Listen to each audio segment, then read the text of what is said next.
All right, I think we'll just kind of dive in. This is a complicated topic, and there's a lot to cover. You guys see me? Yeah, you can. Hey, everybody, how you doing? I'm wearing my coat because it's really cold in my basement.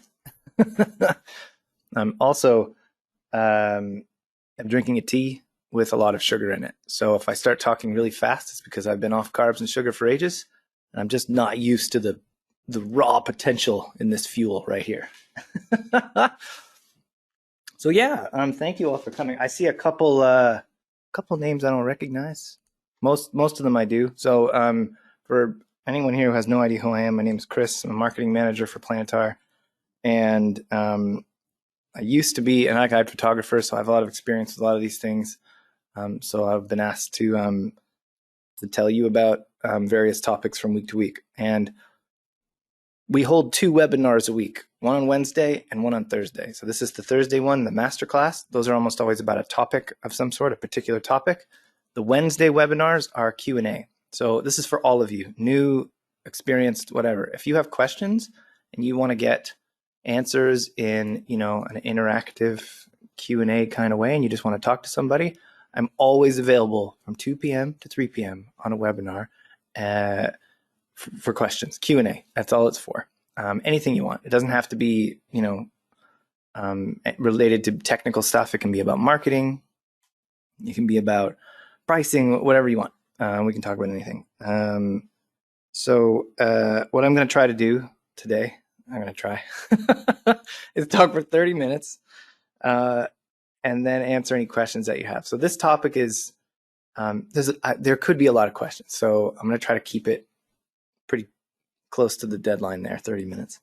And just FYI, right from the get-go, my internet is pretty much haunted at this point. So I've had a power failure during a webinar. I've had a circuit breaker go during a webinar. So everything's on, but just the circuit for my computer blew. I had my router die in the middle of a webinar. So why would today be any different? So in the event that I freeze and disappear, don't worry. Someone else will jump in, or just hang tight. 2 or 3 minutes, I'll be back. Unless my house has exploded or something, in which case, no big deal. Someone else will take over. Probably Kelly. She's probably here. Let me look. Yeah, she's here. So she'll take over and hopefully check on me, if I don't come back. Yeah, there she is. Awesome. So the last thing I want to say is please like, follow, and tag us on social media. I say this a lot because it's helpful for everyone. If you like us on social media and you tag us in things and you mention us, we see your content and then we can share it, which is great. All right, let's get to the topic at hand. Let me take a sip of my tea. This is serious business. Okay, so this webinar is all about taking still photos with the iGUIDE camera. There we go. And the whole point would be to, just so we're on the same page here. I see. I already have a question. Awesome. Okay, I'll get to that in a minute. Or I'll get to that after I kind of briefly explain this. So what I mean by that is, if you look at your screen, I'm talking about still images that you would see that would go in the gallery. So just so we're not talking about 360s, we're talking about creating, simple 2x3 images that you would use for a listing.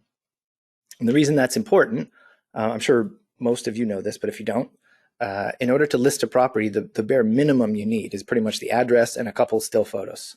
You know what I mean? So if you don't have still photos, that can be quite challenging. But getting good still photos is also quite challenging. So when people find out that the iGUIDE camera can do that, they often get very excited and they're like, "Oh, how do I do that?" So that's the whole point of this webinar, is to tell you what they are, what iGUIDE, what photos from the iGUIDE camera look like, what they are, why you might want them, why you might not want to use them, and then I'm going to explain literally how to do it, start to finish, because it's not that complicated. I'm also going to use, super fun, the drawing tools today.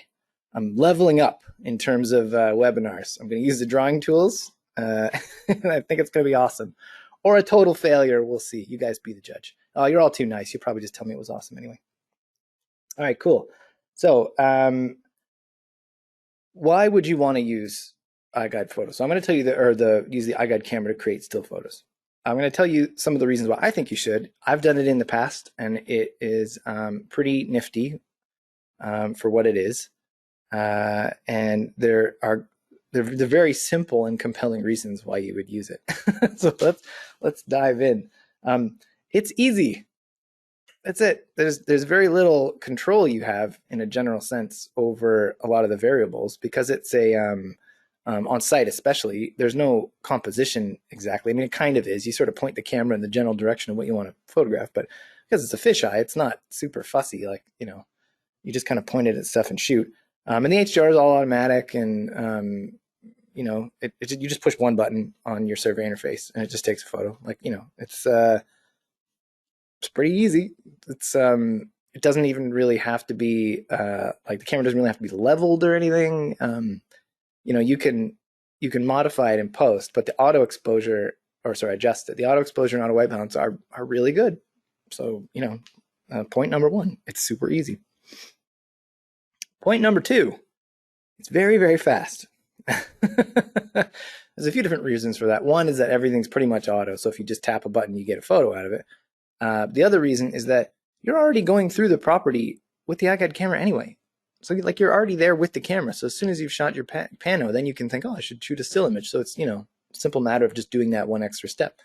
So it's crazy fast. Like you can almost shoot iGUIDEs and stills with the iGUIDE camera as fast as you can just shoot the iGUIDE. It's almost negligible the amount of extra time that adds. Maybe like 5 minutes on a whole shoot. Kind of depends on the property. Obviously, I shouldn't be making bold claims like that, but more or less, it's really fast. Next reason, you can get really good results. So the HDR that comes out of the cameras, it's really good. So, it's not as though you're compromising, in terms of photos for speed in this scenario. Like the photos that you get are pretty decent. So, I mean, we're going to talk about this in a minute, but all the photos taken for this property were all done with the iGUIDE camera. You know what? And they're good. They look great. There are some things that you have to do when you're, sort of choosing what photos that you want. We'll get to that later, but it's not like it's all automatic. So we'll get to that in a second. But basically, you can get really good results, and the photos will look good. And then the last thing, which is kind of funny but sort of overlooked, is that the photos will sort of match the iGUIDE in a way. So that's kind of cool. When you have a tour and you have the 360s and then the photos look radically different, maybe you've got a different setup and they look night and day different, that can sometimes be an issue. Sometimes your agent say, well, can you make the iGUIDE look like the photos or vice versa? And then you're in for a world of extra post-processing, which nobody wants. So that's kind of cool. They match. They look good in the iGUIDE because they're from the same data that the iGUIDE was, the 360s are from. Okay, so those are some pretty compelling upsides, fast, easy, looks good, it matches. So now let's go through some of the downsides. Because if I'm being honest, the vast majority of people don't use the iGUIDE camera for stills. So you must think, well, why? You must question that, right? Like, why aren't people using the iGUIDE camera if it's so great? And there are some really, really obvious reasons for this. So a lot of the time when people buy the iGUIDE camera system, they're bringing it into their existing business where they already have a system for still photos. That means they already have a camera. They have a Canon 5D Mark IV or whatever, a Sony A7 or a Nikon D850. And they've already got this whole workflow set up. So they can't just change it because the look of the photos would change. And then their clients would question them. So they have to keep up the regular stills workflow they have and then add the iGUIDE to it. So it's not that people don't like the photos. It's just that they can't change because they've already got a system in place. And that can often mean an established look and feel. Like, so if you've got a system set up where you've got a certain look that you really like, it's really bright, that can sometimes involve a lot of work, like technical work outside of what the iGUIDE camera is capable of, which is our sort of next point, which is that it's not very easy. In fact, it's almost impossible to integrate things like more advanced techniques like flash and different kind of blending techniques into the iGUIDE because it's wasn't really ever designed for that. So if you do really complicated stuff using lights, that's not going to work. not easily anyway. Um, so those are just some of the reasons why, right off the top, even if the images are good, you might think, no, I'm going to go with this other system, the one I've already, used, or the one that I like because it's more complicated or whatever. But there are some actual technical downsides. So the resolution of the photos that are captured from the data or from the fisheye images you capture with the iGUIDE camera are fairly low resolution. We're talking like 1 to 3 megapixels in that zone. And that amount of resolution is lower than what you would get on a conventional DSLR just snapping a photo. But at the same time, it's perfectly acceptable for online listings and even for brochures. It looks fine. So you wouldn't, where it starts to break down is if you wanted to print it out, 24 by 36. You're going to see it. Or if you want to make a really big ad, or anything bigger than 8.5 by 11, you're going to start to see the flaws. You know what I mean? You'll see it at 8.5 by 11 too. Like if you did a full page brochure, you're going to look at that and say, "Ooh, I can see some issues there." We can talk about that in a second. But the other problem is that this is a big one for me anyway. I can even show you right here. So you can't shoot with this camera reliably outdoors in terms of still photos. Because if it's raining, all of a sudden, you can't use it, right? It's a fair weather camera. And so that's an issue because you have to be able to add an exterior, even if it's raining. So it's also very hard to compose when you're outdoors and get a good exterior shot. This is from my experience. This is what I've found. So maybe someone else has a technique that they find better, but I found it very difficult to get what I wanted when I was outside. It really isn't set up for that. That's not to say that the exterior photos are bad. But I didn't find them reliable or fun to shoot.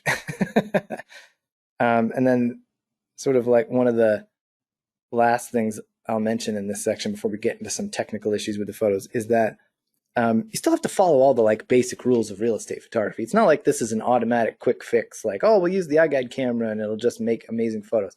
No, you still have to compose, you have to think about what you want, you still have to make sure that the images are level, not the camera per se, but the images. You still have to work on your verticals, like everything that goes into a normal real estate photography. You still have to do that to make good photos with this camera. It's not like you get a free pass.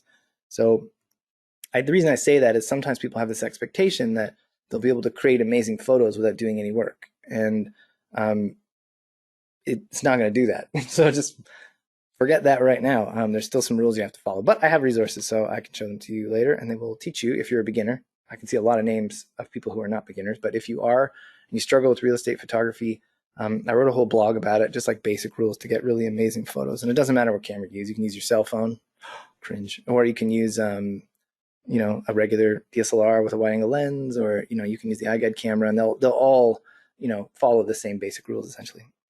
So let's get into the nitty gritty, the technical stuff real quick here. I'll show you again later, but there are some technical deficiencies in the images themselves.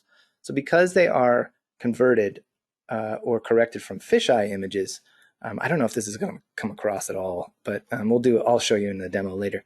The edges of the frame, the center tends to be quite sharp. The edges of the frame tend to be a little mush. So that's not a problem for most people. It doesn't make any difference. Whatever's on the edge of the frame isn't as important as what's in the center anyway. But that's, what, some people want edge to edge sharpness. And if that's the case, then you're not really going to get that with this camera unless you zoom way in.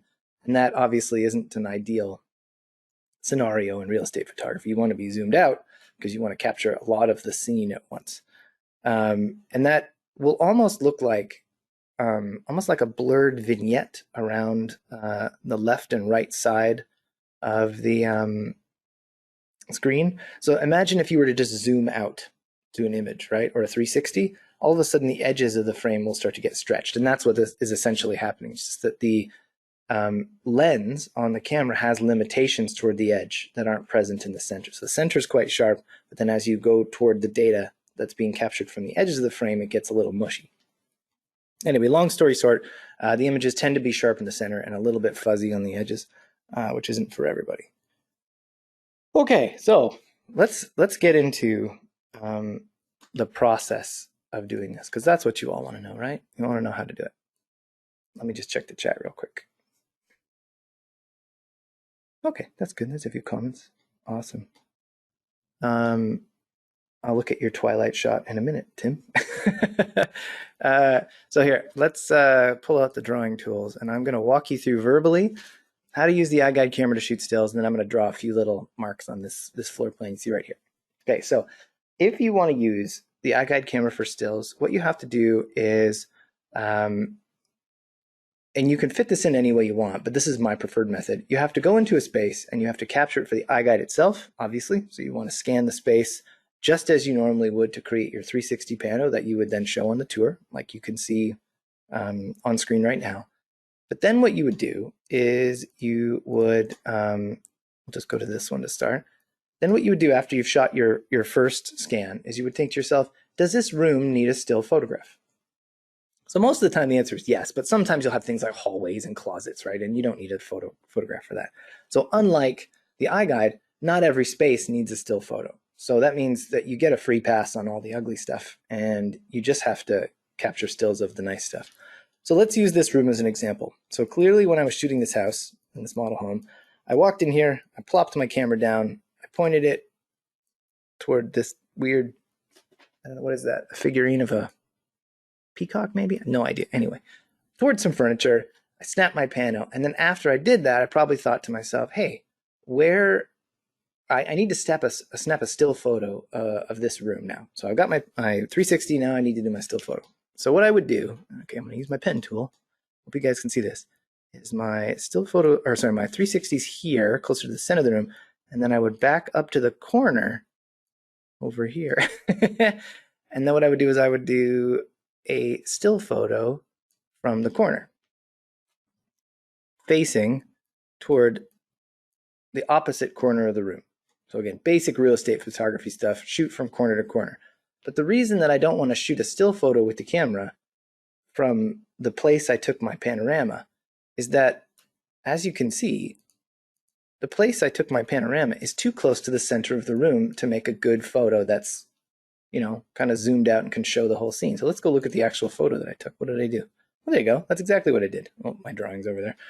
I backed up into the corner and I shot a photo looking at the opposite corner of the room. So let me show you what actual button I pressed to do that. So on the survey interface here, you can see that there are a whole bunch of buttons, but one of them in the top left-hand corner of the white square with all the controls has an aperture on it. Now, a lot of you have probably tapped this button by mistake because you thought it was the shoot button for panoramas, but it's not. That's the take still pictures button.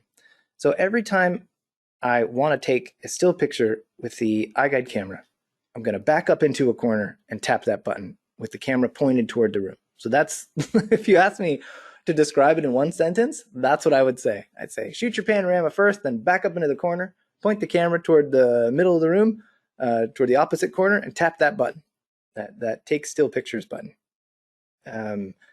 So when you do that, what happens is that on screen you will see a preview, just like you would if you were shooting a full 360. So you're going to see a big fisheye image, but you only just see the one. You know, it's not a series of three, it's just a single image. And then as soon as you go to shoot your next pano, it will disappear just like it would if it was a pano. But it doesn't occupy the little thumbnails at the top or any of that stuff. It just appears in the main preview area and then you move on. So then what I would do, let me erase my drawings here,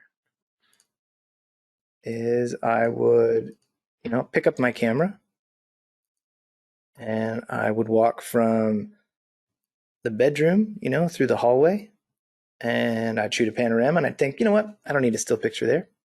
So I'd move on, probably into the bathroom here, and then I'd shoot my panorama and then I'd do the same thing. I'd back up into the corner and I'd shoot into the bathroom with that take still pictures button. So let's see if I actually did that. Oh, there you go. See, I did. Okay, so there's the photo there in the top right-hand corner. You can see that's what I did. I went in, shot my pano, then I backed up, faced the camera in, and tapped the still pictures button. So what the keener of you have probably figured out is that I'm capturing a bunch of fisheye images. So how did I get the fisheye images to be perfect rectangles? And we'll get to that because that's done in Stitch. But this is a good example. You can see that the photos here on the right side of the wall, they're a little fuzzy, whereas the center is quite sharp. So that's a good example of how the edges of the frame kind of turn to mush a little faster than they normally would on a different type of camera. But that's just a limitation of the lens, and that's kind of unfortunate, but it is what it is. Okay, cool. So carrying on with that, what I would do is I would move through the property and turn my pen back on, and I would shoot pano after pano after pano. And every time I shoot a pano, I think to myself, should I shoot a still image as well? And if the answer is yes, then, as I said earlier, I back up in the corner and I'd shoot a still picture, tapping that still picture button until basically I've covered the entire house in terms of panoramas and also for still images. So the trick here is because you're doing two things at once, your brain has to work double duty. When you're shooting an iGUIDE, you're always thinking, did I get enough information? Will the drafters be able to draw this? But now you've got one extra thing you need to worry about when you're shooting, and that's, did I get all the still images? So a question that someone might ask, I don't think anyone's asked this yet, but they might, so I'll just answer it now. Can I do an entire pass through the home, shoot all the iGUIDE data, then go back and shoot the stills with the iGUIDE camera? And the answer is, yep, absolutely. If that's what you want, go for it. But what that means is that you would be wasting a significant amount of time. So that being said, if that time is well spent because it's much easier for you, then just do that. Don't do it my way just because I said it's better. Although I would be flattered if you did. The process of walking in the room, placing the camera down, shooting the panorama, like you're already there, right? So if you shoot the still shortly after, the time added on is almost nothing. If you do a full pass again through the house later, you're looking at 15 minutes plus, right, that you're adding on as opposed to say something like 5. So it just takes longer. But if you like that better, and that workflow suits you, then by all means, go for it.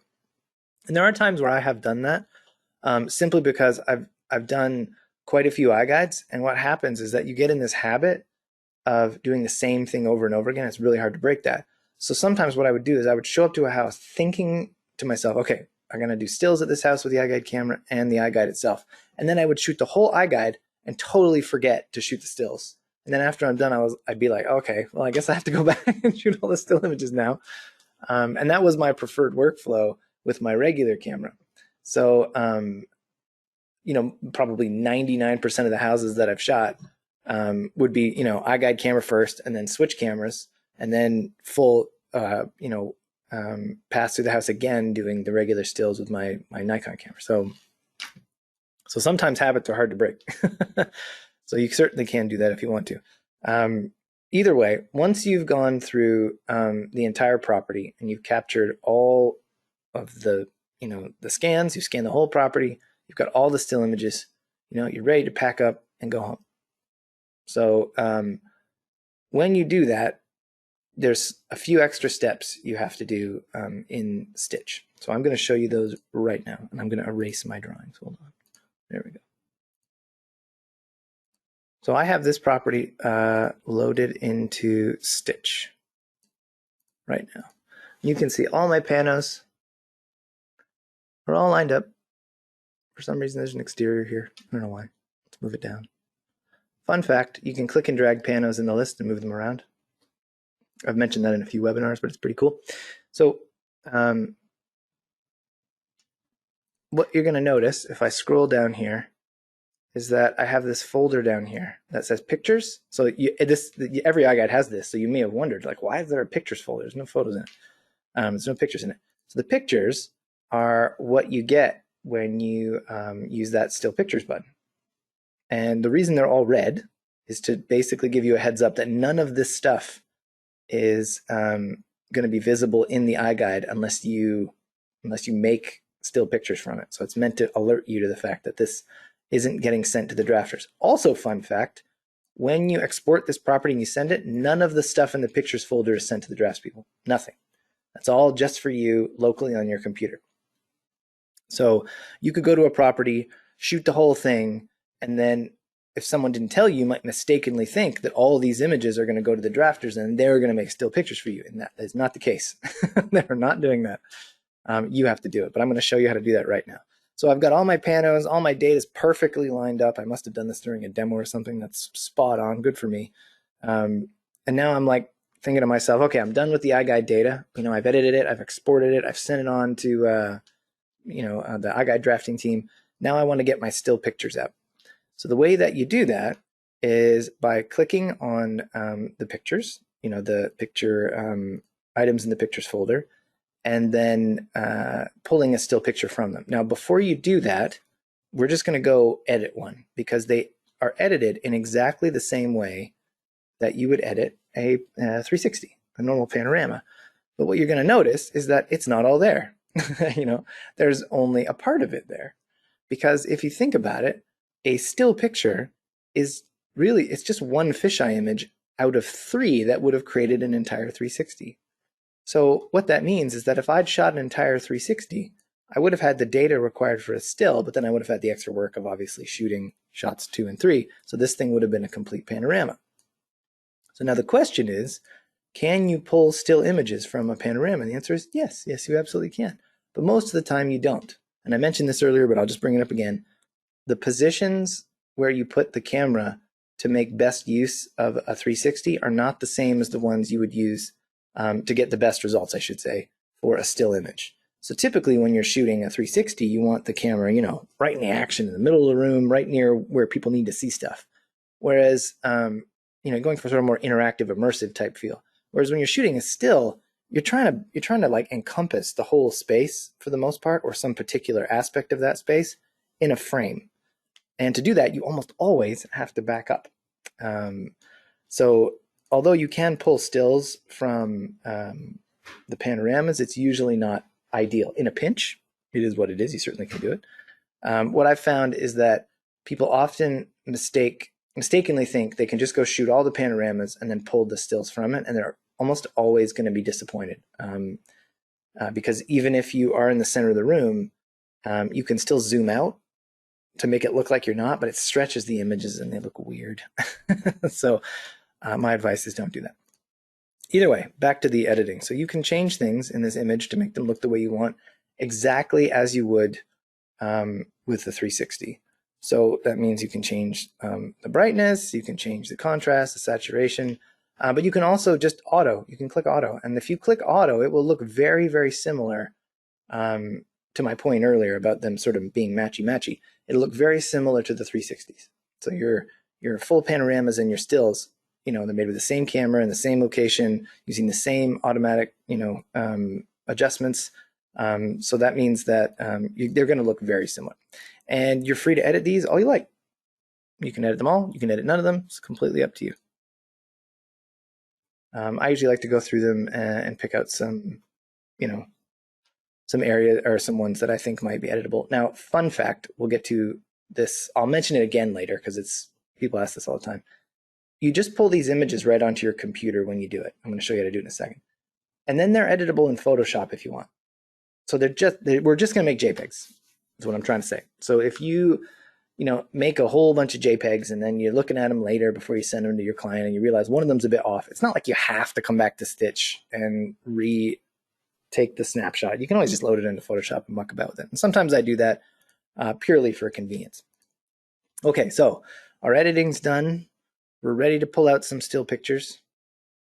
And we're thinking to ourselves, okay, how do I do that? So the way you do that is by clicking on the camera icon on the toolbar, and it is the Take Snapshots button.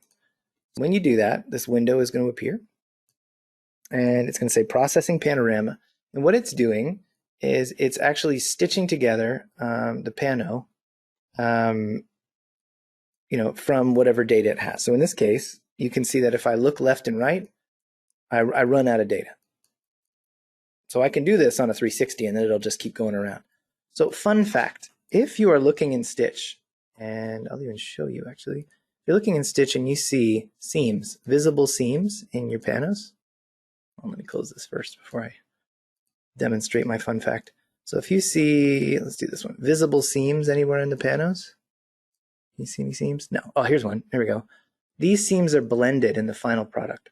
And then you can see that final 360 when you click the Take Snapshots button.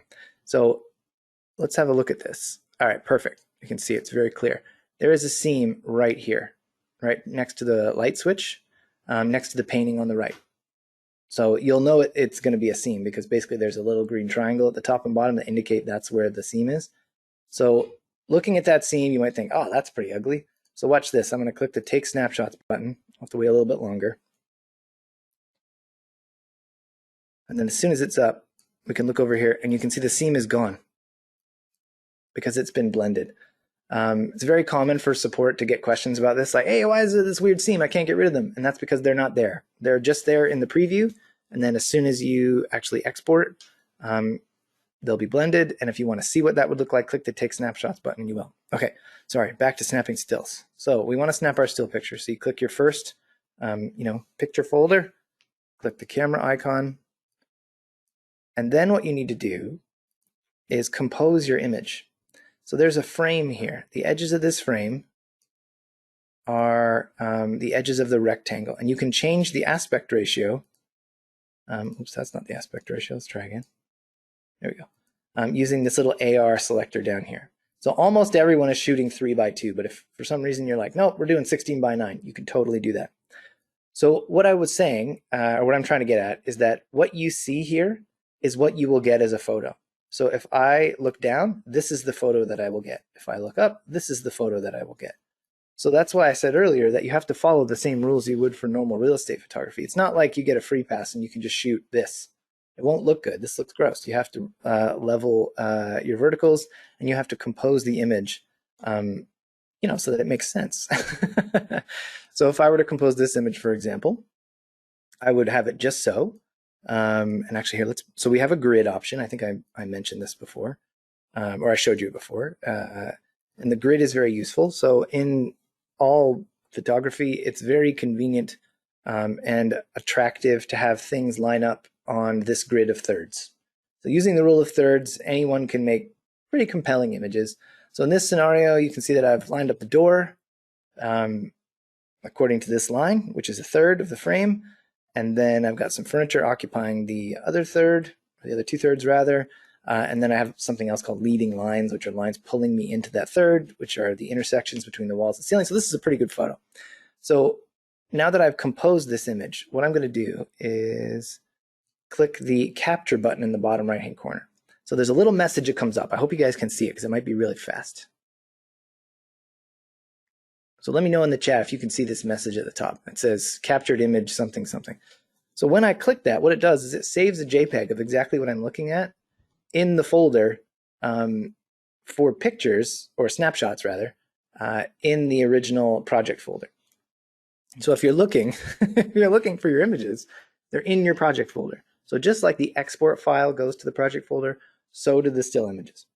Now I'll show you a few other things. So there's a field of view slider here. So you can zoom in and out, and you can see that if I zoom in, this is a bit tight, but as I start to, so the temptation is to zoom out a lot, but as you start to zoom out, it starts to really stretch things, so things start to get pretty gross. So, you kind of have to use this sparingly. You have to keep it in between about 90 and 115. You go any further and you're pushing it, but every image is different. So sometimes you can push it. So let's suppose that you have a lot of detail in the center of the screen, and then the edges of the frame are, or the room anyway, aren't particularly detailed. They might be just blank walls, right? So if you zoom out, you're just stretching nothing. So that means you can actually zoom out a bit further.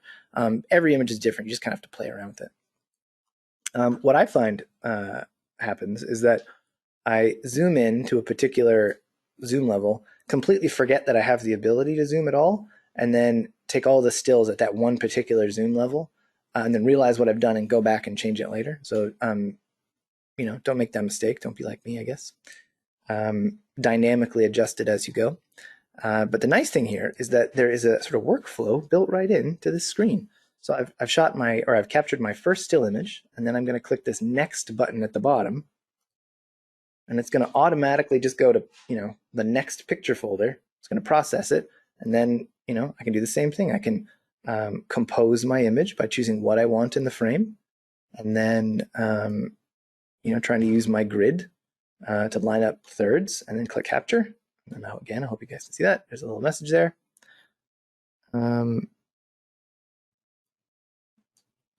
Oh, that's funny, Timothy. It says lost your audio, but it looks like it says lost your Arduino. All right, actually, so I'll answer that question now. What is the difference between taking a photo or just taking a snapshot from a pano? So the difference is what you have when you captured it, so what you did on site. So if you shoot an entire panorama, you have to go through the whole process, point the camera, at something, shoot, rotate, shoot, rotate, shoot. If you just use the still pictures button, you just point the camera at a thing, tap that button, it's going to shoot 3 images, merge them, and that's it. There's no rotation and shoot and then rotation and shoot. There's no second and third shot directions. So in theory, it's slightly faster, but there's nothing saying that you couldn't shoot a single shot pano and then just, instead of pressing the still picture button and then just picking up the camera, going somewhere else and continuing on without completing the panorama. They would be identical, essentially. There's just a special button for it because it's kind of easier to manage in your brain. If that makes any sense. Anywho, in order to capture an entire property in terms of stills, I would go through every single, still picture that I captured on site, and I would, again, edit it here and convert it into a still picture. And then once I've got all my images, all in a folder, in my project folder, I would then take those and have a look at them all at once. Actually, we can load it up, have a look, see what I have there. I think I'll have the original one, so it might be a bit messy, but that's okay. There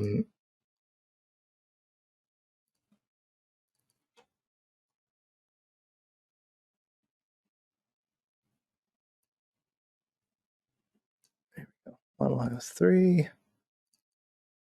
And I don't know if you guys can see this, but there's a snapshots folder here, and that's where all my images are. Oh, okay, so it's only got the 2 that I captured. Either way, again, they're just JPEGs. You can do whatever you want with them. You want to load them up into Photoshop and mess around with them, go right ahead. What I like to do from here is follow, again, basic rules of real estate photography. Number all your images alphanumerically, so from start to finish, they represent their own standalone tour, essentially. Make sure that no image stands out. So images might look fine on their own, but when put together, one might look weird. The white balance might be off compared to the rest. So sometimes it's a good idea to just scan through them all and see if any of them stand out. Now you might need to fix it. And then I would probably, from here, go get exterior images from, essentially another source, whatever other camera that I was using. And I would include them such that they fit in terms of the numbering scheme. So I like to start exterior images, front, back, and then all the interiors. But a lot of people like to bookend. They'll do front exteriors, the entire interior, main floor, second floor, basement, then exteriors in terms of ordering. And if you don't know what I mean by ordering, I mean naming the files alphanumerically so that when they're viewed in an operating system or in a folder or in any file viewer online, they'll just appear in the proper order. So if you order them correctly, right on your computer by naming them properly, you make your life a lot easier. Also, Stitch automatically numerically names them one by one, 1, 2, 3, 4, 5, so that the order that you capture them in Stitch is the order that they will appear. So often it's the order that you shot them anyway, so there's a good translation there. Okay, there's another question here. Is there any quality difference in taking a snapshot from an already shot pan with Stitch versus taking a separate one? No, there's no quality difference. It's identical. So same lens, same camera. The only time you could ever encounter any kind of difference in terms of, I'm not going to say quality, it's resolution. Okay, so there's a bit of a hidden feature. I wasn't going to bring it up, but what the heck? You're a very technical crowd. You can handle it. So the zoom that you see here, I hope you guys can kind of see this. I'm not making you throw up here. The zoom results in a sort of dynamic output. So when I zoom in, what happens is that the resolution of the image that I output is actually lower than when I zoom out. And there's a reason for that. If I were to zoom out, but then not, or if the software, I should say, were to zoom out and not increase the resolution, you'd actually be losing a fairly hefty amount of detail in the center of the frame to accommodate the really mushy and fuzzy edges of the frame. So in order to prevent that, the software developers made Stitch so that when you zoom out, the resolution of the image that you output goes up, if that makes any sense. So if you want to see what I mean, try this out, take your camera, shoot some stills, pull some stills from any pano or a still picture in Stitch, and change the zoom level, and then look at the resolutions on all those images. When you do that, you're going to see they're all a little bit different depending on the zoom level that you chose. But that's on purpose. That's totally normal. All right, so the last thing I want to mention, how are we doing for time? Oh, we're doing great. That's fantastic. The last thing I want to talk about is where this fits. So let's suppose like where taking photos with the iGUIDE camera makes sense, maybe from a business perspective or from a workflow perspective. So there are times from my experience where you go to a house and they need still photos to list a property or for whatever reason. But it seems a little silly sometimes to take your really fancy camera, you know, and do the full glamour treatment on a house that maybe is like a teardown or maybe it's a rental or it seems weird. Like I've done a lot of very very fancy photos on properties that were like student rentals where like an entire wall was like weed posters and like like there was no point. It was a lot of work for nothing, but I was getting paid for it and I was like whatever, it's fine. So this camera being used for stills makes sense because the quality's lower and maybe that's fine. Maybe the listing doesn't need glamour shots, done with a full frame DSLR and, fully edited in a whole, Lightroom / Photoshop workflow.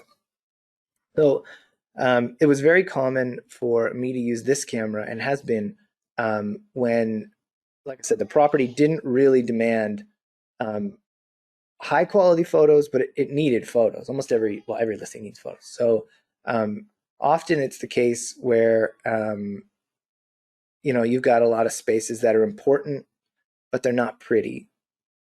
But you still need to document them. So I'm talking about like businesses and things where you're shooting the property and you're doing like utility rooms and stuff, and they need you to photograph them. They've told you that. But they don't really need glamour shots. So what that means is that let's suppose that you have absolutely zero um,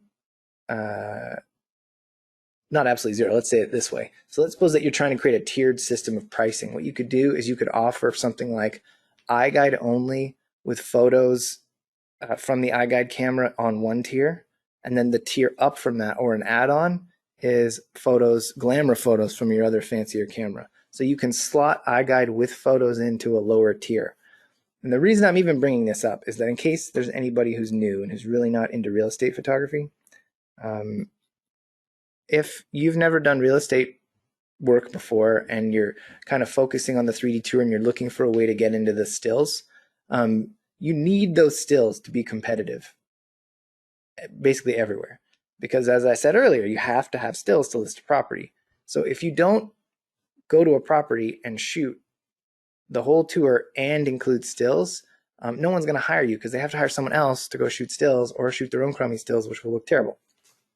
So if you can offer a package that includes the iGUIDE tour and still images, you'll crush it because you're basically giving them everything they need to list a property right from the get-go. They hire you, you come in, you shoot everything, and then you're done. They don't have to hire anybody else, and that's especially critical during COVID times too. You want to limit the contact you have, or they want to limit the contact with homeowners and that property in general. So the iGUIDE camera is one way to do that in a very, very cost-effective way. You're not paying editors. You're not. You don't have to have Photoshop. You don't have to do anything other than just take some extra data on site and then pull still pictures from it later. But the key to getting success there is to adjust expectations to reality. So if you have someone who really wants something more, well, you can certainly offer that, but at a lower price point. The iGUIDE camera stills are amazing. They're super fast, they look good, and they get the job done. So they're definitely a compelling option. And the reason I'm bringing this up is that a lot of people kind of, disparage the photos from the iGUIDE camera when compared to, say, their own photography workflow, which is fair enough. If you spend a lot of time and money and energy creating amazing looking photos, then yeah, they're going to be better, obviously, than what an automated system makes. So I guess what I'm saying is the iGUIDE photos have their place, and if you can slot them in, they can be a very valuable addition to your photography business. Okay, so I think that's it. I don't see any other questions. I'll keep talking for a bit in case you guys want to add some questions. So I'm going to mention it again. Webinars every Wednesday and Thursday. There you go. Wednesday is Q&A. Just show up, ask me any questions you want. if, for example, this webinar didn't go down too easy and you're like thinking later, what was that guy talking about? Hop on the Wednesday one next week and just ask me, hey, you said this thing. What does that mean? I would be happy to explain further. The webinar occurring next week after that, I'm going to dive into the technical archive. We're going to have a technical masterclass. It's going to be technical. And I'm just going to say that word like a million times during that webinar. It's going to be so obnoxious. There are lots of answers to any questions you may have about all the stuff that I talk about in the iGUIDE, on the iGUIDE support desk. So if you haven't been there, it's here. support.youriguide.com. You can search for articles. There's tons of information. I bring this up every single webinar because it's awesome. Often you have questions like in the middle of the night because you've been editing till 2 and you're like, hey, I wonder why this thing is the way it is. And this is where you can find an answer without having to call anybody, which is fantastic.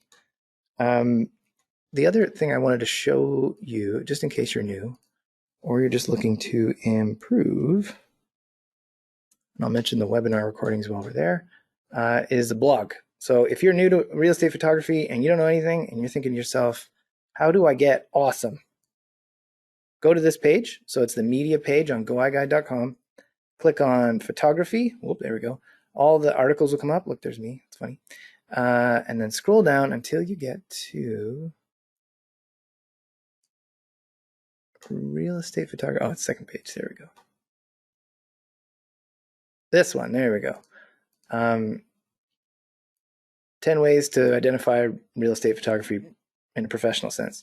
So this outlines all those rules that I mentioned, all the stuff that you have to do to make your photos be better than everyone else's. And it's all very simple, like level your images. I mean, in this case, with the iGUIDE camera, you kind of level it afterward in the software, but it's the same principle, right?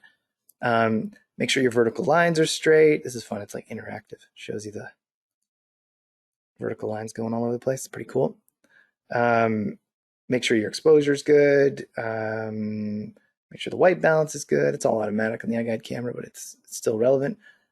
Lens distortion and vignetting isn't super relevant, but if you zoom in and out too much, this can be an issue. As I mentioned earlier, color fringing doesn't matter. But anyway, it goes on and on. So if you want to learn about just general real estate photography, that's the place to do it. But while we're here in the media section, all of the webinars, I shouldn't say all, most of the webinars are here. So if you fell asleep halfway through this webinar and you're like, what was that guy talking about? No big deal. I recorded it. So I'm going to stop the recording soon and upload it, and it will be here. And now what you're going to notice is that the numbers are not continuous. So some of the masterclasses are not really meant for public consumption. So we put those on the iGUIDE forum, and some of them are just straight up repeats, and the first one was better or whatever. So if you see like number 18, 19, and it skips 20 or something, that's totally normal. Don't worry about it. The only reason we number them is so that I can brag about how many webinars I've done. So far, 27 masterclasses. Is my webcam on? I'm just patting myself on the back here. And then basically, I don't know how many training webinars we've done, a zillion. Oh, there's a question. Excellent. So if the main drawback is that the edges are soft due to the fisheye, would taking a full pano then extracting an image work better? I.e., does the fisheye, oops, I ran out of room there. Fisheye images overlap? So the answer is kind of yes. So if you were to shoot an entire 360 and then pull the pano out, the frame might be slightly, or the edges of the frame might be slightly better. So that's very sharp. The answer is yes, that can sometimes improve it.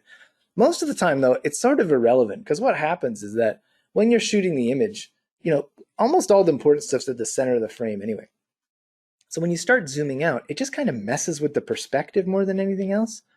So not only is it a little blurry because of the lens limitations, it's also a little bit blurry because it's getting stretched as you're zooming out. So that's one of the reasons why I suggested that you back up into the corner, because then all the important stuff is going to be in the center of the frame, and instead of zooming out, you can zoom in, which is often the more favorable choice. So lastly, let's see, did I forget anything? Oh yeah, so just the same thing I mentioned before. Like and follow us on Facebook, Instagram, mention us, tag us on your posts, and we'll do our best to share that content and give you a boost. and join our webinars for next week. I'd really appreciate it. Thanks. Have a great rest of your week. Have a great weekend.